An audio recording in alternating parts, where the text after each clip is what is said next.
Hey everybody, today is April 10th, and today I'd like us to look at how time and space are made holy by God's people. So we're in this interesting period right now where three different communities are celebrating feast days or celebrating religious festivals right now. So in the Jewish world, Passover has started on Thursday.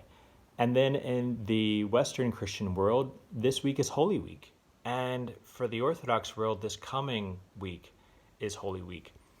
So something about time is set aside and made holy by God's people in different communities. So I wanted us to look at why we have a different date for Easter and Pascha and for Pascha or for Pesach as well. So one of the things that a lot of times people misunderstand is that Orthodox Christians do not rely on the date of Passover for when we celebrate our Pascha.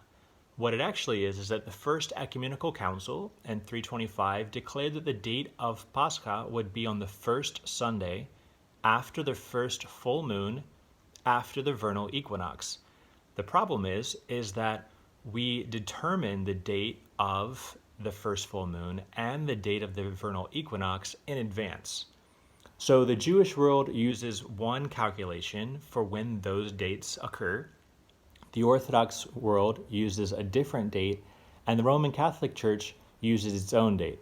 So we're all using, or all Christians are using the same date for when it would happen. It's just how we calculate that date is different.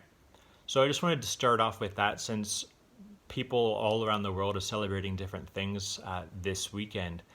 And another thing I'd like us to look at is how place is something that matters to us.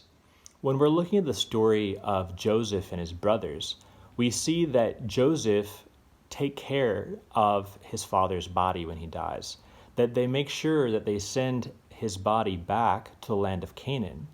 And then Joseph ends the reading by also saying that his wish is that he would be buried there as well. So there's something special about this land to God's people. We also see in Isaiah, rejoice with Jerusalem and be glad for her. Then it says, you shall be comforted in Jerusalem. From new moon to new moon, from Sabbath to Sabbath, all flesh shall come to worship before me, declares the Lord. So again, there's something special about this place of the Holy Land. And as Orthodox Christians, we have the same importance put on Jerusalem, but we also have something about the city of Constantinople. And there's something about the people of God that yearn for both Jerusalem and for Constantinople. And I bring that up because right now, every day that the Jewish community is celebrating their Passover, they say next year in Jerusalem. And I've always found it really interesting how both the Jewish world and the Orthodox world has this yearning for a place, which in a sense has a spiritual component of the heavenly Jerusalem, but there is something to be said about the physical place of this place that God's people yearns for and remembers and celebrates and commemorates the positive as well as the negative things that have occurred there. So I want us to look at both the reading from Proverbs and a saint that we celebrate today as a way of bringing that point home a little bit. In Proverbs 31, 8 through 9, it says, open your mouth for the mute, for the rights of all who are destitute. Open your mouth, judge righteously, defend the rights of the poor and the needy.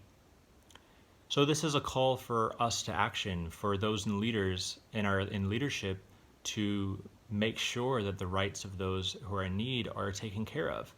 And the saint that we celebrate today, St. Gregory V of Constantinople, is someone who took that to heart, that was concerned about someone and some people, or rather a people, his people, that were destitute, that were poor and needy, and that needed to have judgment righteously. So St. Gregory V of Constantinople is a saint that we celebrate today. He was the patriarch of Constantinople from three different time periods, from 1797 through 1821, three different periods. He was deposed several times. He was exiled from his homeland, and he eventually was martyred in 1821. And this is something I'd like us to look at a little bit because today is the day that he was martyred.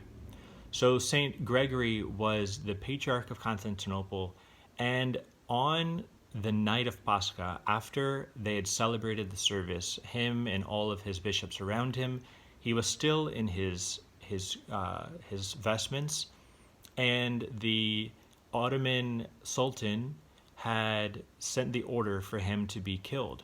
So they came while he was still in his vestments, and they hung him from the gates entering into the Patriarchate. And ever since then, the main gate has been kept shut and isn't used anymore. His body had been left there for several days, and then his body was dragged through the city. Eventually, his body was buried in Russia and then was brought to Greece.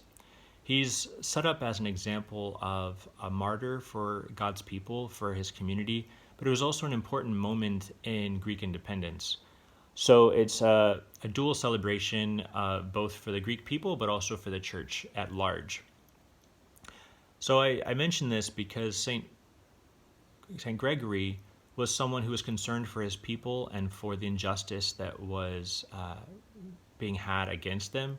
And then he was also martyred for that very purpose and that very cause.